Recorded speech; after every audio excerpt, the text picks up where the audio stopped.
Oke, assalamualaikum warahmatullahi wabarakatuh. Ya, hari ini kita akan membahas terkait dengan Microsoft Word kembali. Ya, agenda kita hari ini adalah bagaimana cara kita bisa memperindah tampilan dokumen kita. Ya, dengan apa? Ya, dengan cover, dengan mengatur halamannya, dengan nambahin header sama footer, ya, dan juga untuk bikin daftar isi, daftar tabel gambar, dan juga daftar pustaka secara otomatis. Di sini saya sudah memiliki sebuah dokumen yang nanti akan kita pakai untuk menunjukkan hal-hal tadi. Ya. Mungkin teman-teman pernah ingat dulu waktu bikin makalah atau karya ilmiah, ya, proposal ataupun laporan, ya, bikin masih banyak cara manualnya, gitu kan. Diketik judulnya, logonya dimasukin gambar ke dalam, dokumennya, terus nama segala macem, ya. Nah, padahal di Microsoft Word sendiri itu ternyata sudah diberikan fasilitasnya. Di mana kita buka menu insert. Nah, di dalam menu insert ini ada banyak tools yang bisa kita manfaatkan, ya. Untuk cover, ya, daripada kita bikin manual seperti ini, itu ada cover page. Insert cover. Jadi ada banyak template yang bisa kita manfaatkan untuk dokumen kita. Ada Austin, Banded, Facet, ya, Filigree, Grid, Integral, dan lain-lain. Ya, tinggal pilih mana yang cocok. Kalau dari sini nggak ada yang cocok, bisa bikin sendiri ataupun download dari internet dari office.com. Itu ada. Di sini saya contohkan pakai ini aja deh. Ya, ini titelnya tinggal diganti, judul judul makalahnya apa gitu ya. Kalau perlu penjelasan ada subtitle di kanan, abstraknya juga bisa ditaruh di halaman dokumen, ya. Beberapa cover itu dia juga menunjukkan siapa nih authornya secara langsung. Ya, contoh yang ini. Nah, ini selain ada judul, di bawah itu udah ada authornya siapa, ya, perusahaan dan alamat perusahaannya. Itu kelihatan. Kalau misalnya informasinya ditaruh. Naruhnya di mana? Kita bisa lihat di sini. File, info, ya. Di bawah sini ada autornya. Ya. Kita bisa set di situ. Oke, cover. Nah, cover ini akan memudahkan, ya, untuk membuat sebuah dokumen yang kelihatan bagus dari halaman pertamanya, ya. Selain itu, kalau kita pakai cover kayak gini, halaman cover tidak akan terhitung sebagai halaman pertama, gitu. Karena kadang-kadang waktu kita bikin cover secara manual, kan Word nggak tahu tuh, kalau misalnya halaman ini cover atau bukan, atau ini udah masuk ke dalam bagian dari dokumennya, gitu. Akhirnya penomorannya ya pakai penomoran yang standar, mulai dari nomor 1, gitu kan. Padahal cover harusnya tidak dikasih nomor halaman, gitu ya.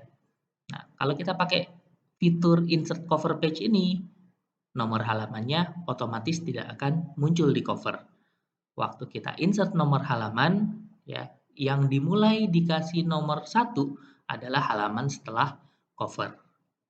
Gimana cara insert nomor? Ada di sini, insert, ya, page number, gitu.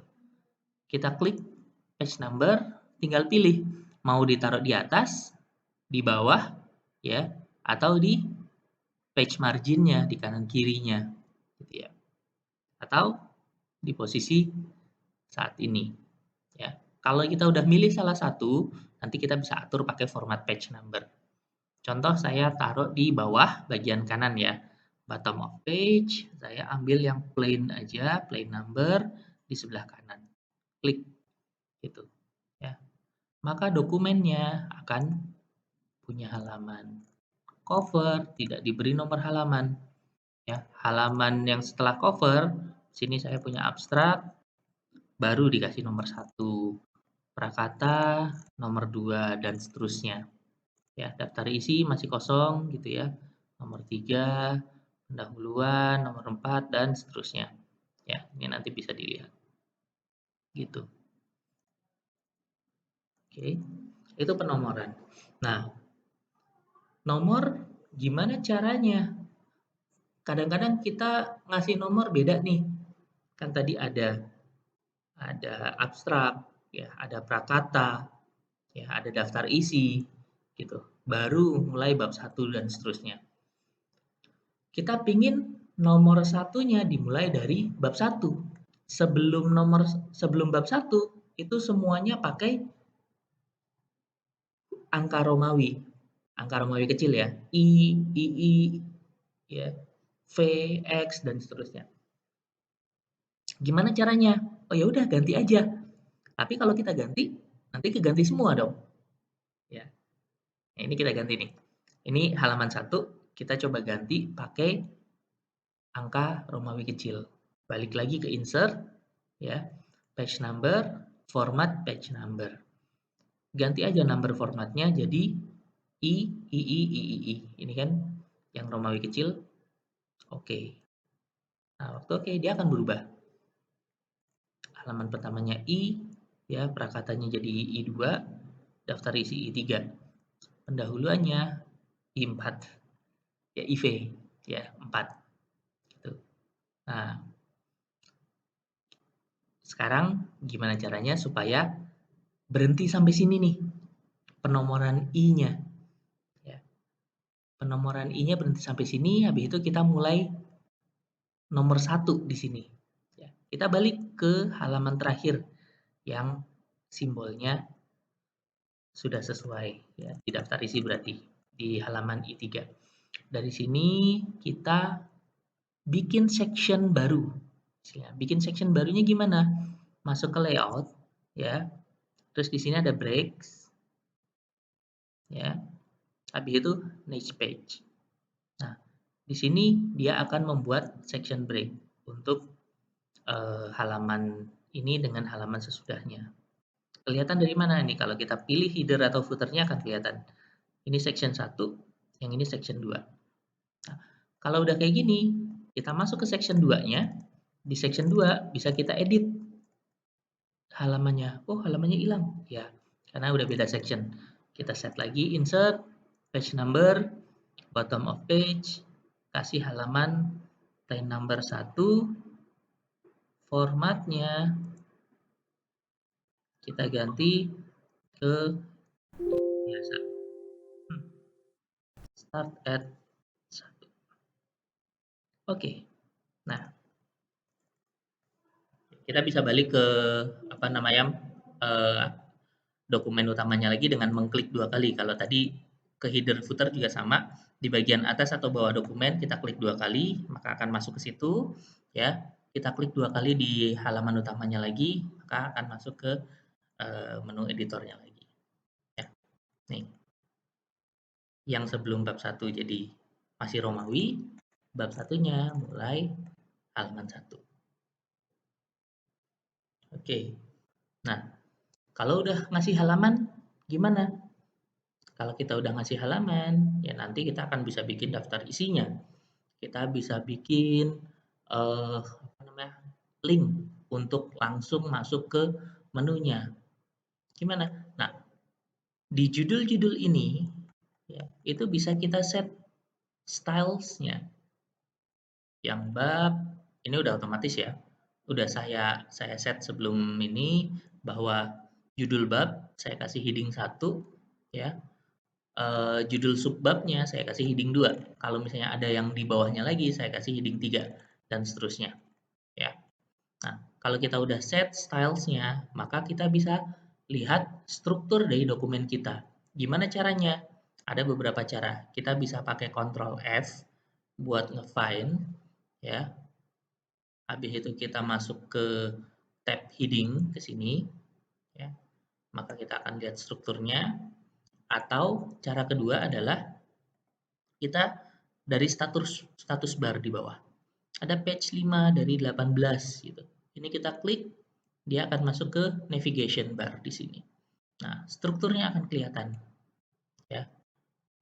Struktur ini mirip kayak daftar isi kan, cuma belum ada nomor halamannya kan. Nah, nanti kita akan bikin daftar isinya seperti apa. Nah, sebelum ke sana, saya akan bahas terkait sama header dan footer. Apa itu header, apa itu footer? Tadi udah sempat kelihatan sekilas waktu kita klik, ada header bagian atas ya. Nah, terus di bagian bawah halaman ada footer. Gitu. Fungsinya buat apa? Fungsinya adalah kalau misalnya kita mau menuliskan sesuatu yang berulang tiap halaman, itu bisa kita taruh di sini, di header atau footer. Misalnya apa? Misal judul babnya, atau judul bukunya bahkan, atau informasi lain, logo, um, apa nama pengarang, itu bisa kita tuliskan di sini.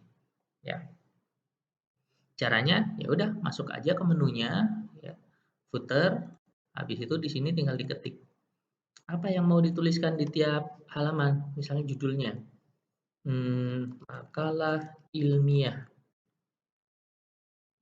gitu, by Arashi. Oke, ini udah nih, saya cuma ngetik satu kali di halaman 1. Saya balik ke eh, dokumen utamanya, halaman kedua yang tadi saya tuliskan muncul, halaman ketiganya juga muncul, dan seterusnya. Ya, di semua section itu muncul tulisan yang sama. Ya. Section 1, oh ada juga ternyata, gitu kan. Nah, jadi semua halaman ada kecuali covernya. Ya. Oke. Nah, itu header dan footer. Ya. Kadang-kadang kita bisa naruh informasi lain juga gitu di dalam footernya. Sekarang bagaimana caranya kita membuat daftar isi secara otomatis gitu. Ya. Ini bab 1, pendahuluan, 1 latar belakang dan seterusnya. Tadi kita udah lihat strukturnya kan, abstrak, prakata, daftar isi dan seterusnya. Ya, kita mau buat daftar isinya sekarang. Gimana? Nah, kita masuk dulu ke halaman yang mau kita taruh daftar isinya. Ya, kita klik di sini, lalu masuk ke menu reference. Di menu reference ini ada namanya table of contents. Oke, table of contents itu daftar isi. Klik ini, maka ada pilihan. Kita bisa milih apa namanya, pembuatan tabel secara otomatis ataupun secara manual. Ya, ini ada dua pilihan. Apakah yang judulnya contents atau table of contents gitu. Gak masalah karena nanti mau kita hapus ya. Ya, oke, kita pilih salah satu. Saya pilih ini otomatis. Akan langsung dibuat oleh Microsoft Word-nya, ya, table of content yang kita punya. Ini daftar isi udah ada judulnya, kok ada contents lagi, ya udah contents ini kita hapus. Oke. Nah, ini akan sangat memudahkan dibandingkan kalau teman-teman membuat ini secara manual gitu, titik titik titik titik, 1 titik titik titik titik titik 2, ya kan.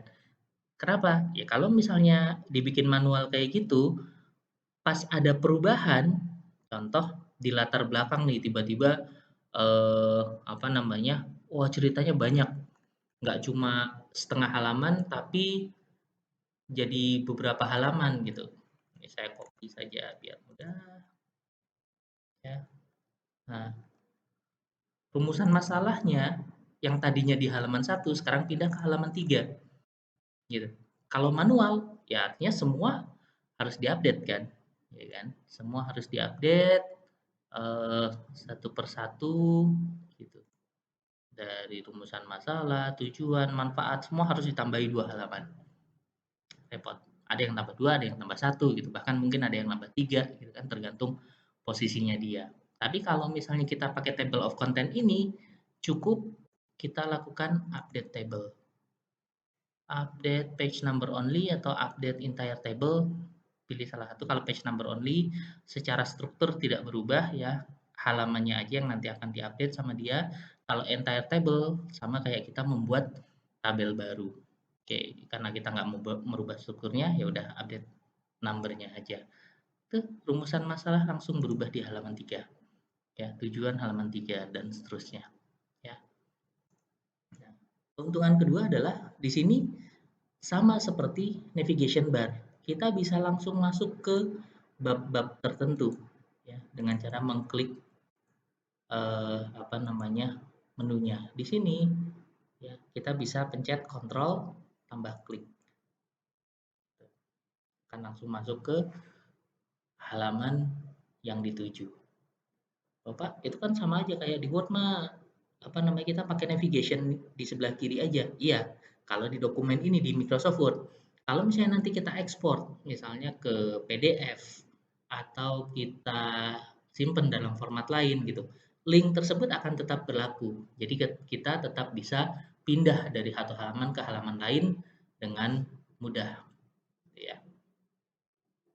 Daftar gambar dan daftar tabel itu sama prinsipnya seperti daftar isi tadi ya. Cuma sebelum kita bikin daftar isi kan tadi kita ubah stylenya dulu kan ya. Heading 1, heading 2 supaya Word tahu struktur dokumen kita seperti apa. Nah, gambar pun demikian. Sini saya sudah menyiapkan gambar 3 gitu. Ini ada diagram gitu kan, ada gambar, terus nanti di bab 4 juga ada gambar ya, ada beberapa gambar banyak, ada tabel juga. Nah, sebelum Word tahu bahwa itu adalah gambar tabel yang harus dimasukkan ke dalam daftarnya, kita harus menambahkan caption dulu. Klik kanan ya, insert caption. Nah, caption ini ada apa namanya labelnya dan ada nomornya serta ada captionnya. Jadi label itu apa? Label itu eh, teks yang ada di depan. Kadang-kadang kan ada figure one gitu kan. Atau kalau kita mau apa sepenuhnya di bahasa Indonesia ya kita pakai gambar satu atau bagan satu gitu. Ya ini bisa kita bikin label baru. Gambar misalnya. Oke, gambar satu apa? Tahapan penelitian.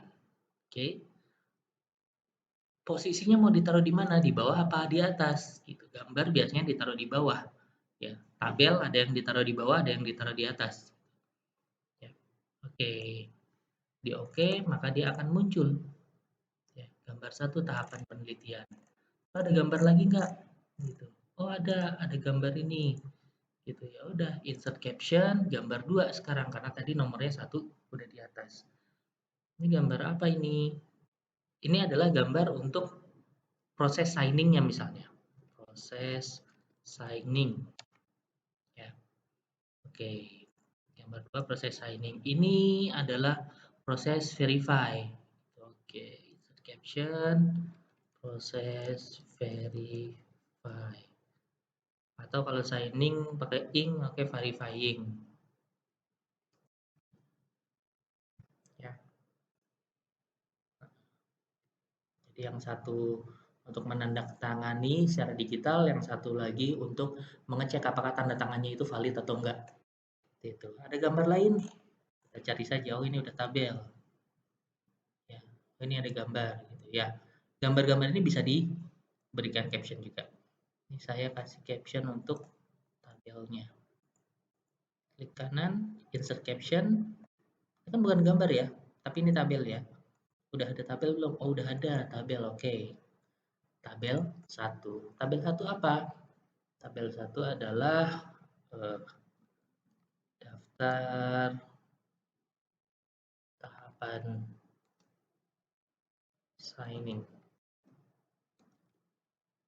Oke, misal. Oke. Nah, tabel 1 ada di atas di sini contohnya. Nah, waktu kita mau buat, ya tinggal balik ke halamannya. Oke, kita mau taruh di bawahnya ini misalnya.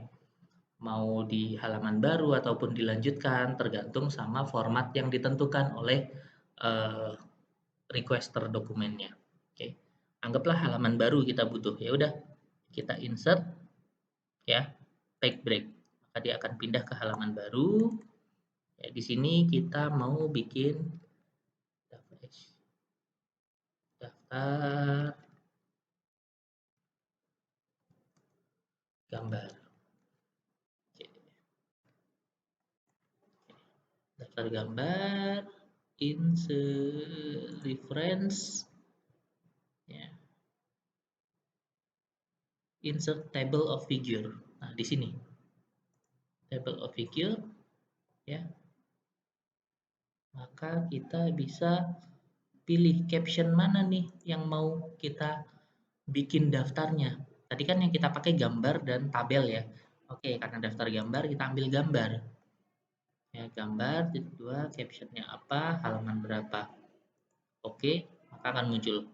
Gambar 1 ada di halaman 6, gambar 2 ada di halaman 8, gambar 3 ada di halaman 8. Kok ini nggak ada spasinya, Pak? Ya, karena di captionnya itu tadi nggak pakai spasi. Oke, kita perbaiki.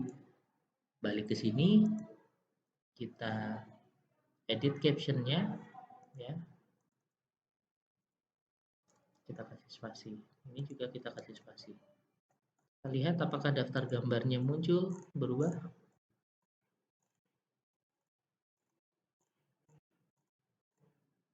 Oh, enggak.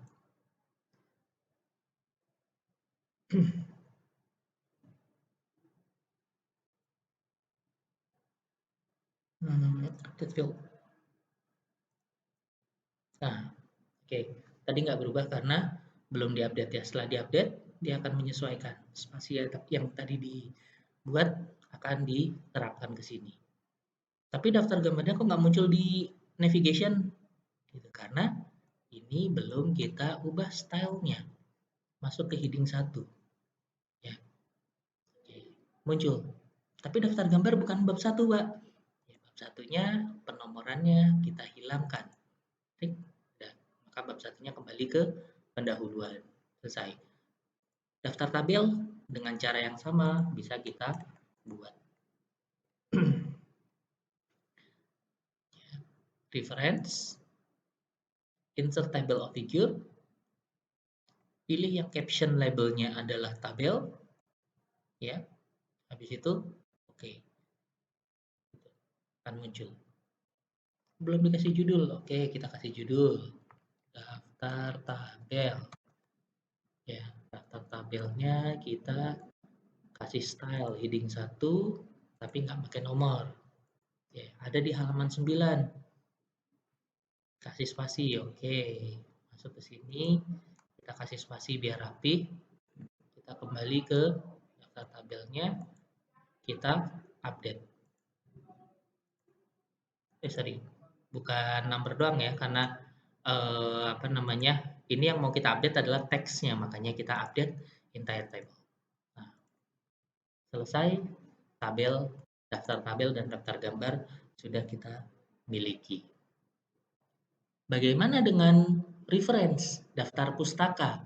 Nah, untuk daftar pustaka, sama, kita masuk ke menu reference juga.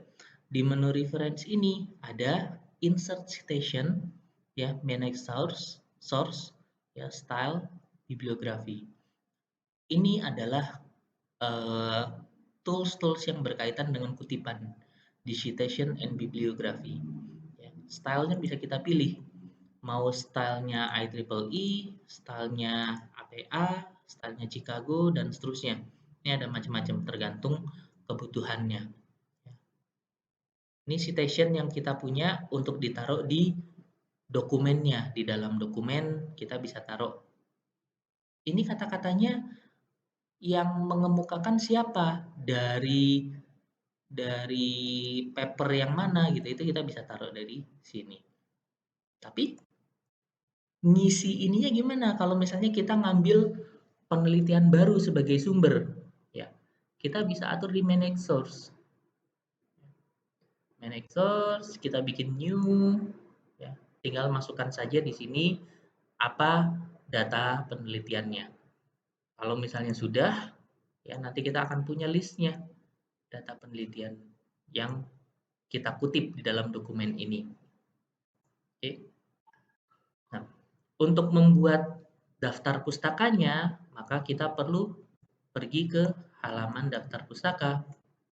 Di sini kita masuk ke bibliografi.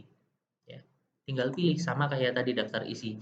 Kalau daftar isi adalah table of contents, daftar pustaka itu adalah bibliografi. Tinggal pilih mana style yang sesuai, ya, maka secara otomatis dia akan mengisinya. Seperti itu. Oke. Judulnya udah ada, Pak? Ya udah, yang ini dihapus. Ya, kita cuma butuh tabelnya aja. Ya, nanti kalau misalnya ada lagi ya tinggal update. Oke, kurang lebih demikian untuk materi yang disampaikan pada video kali ini ya. Kalau misalnya ada pertanyaan, silakan ditaruh di komen ya, nanti akan saya coba jawab gitu. Terima kasih. Assalamualaikum warahmatullahi wabarakatuh.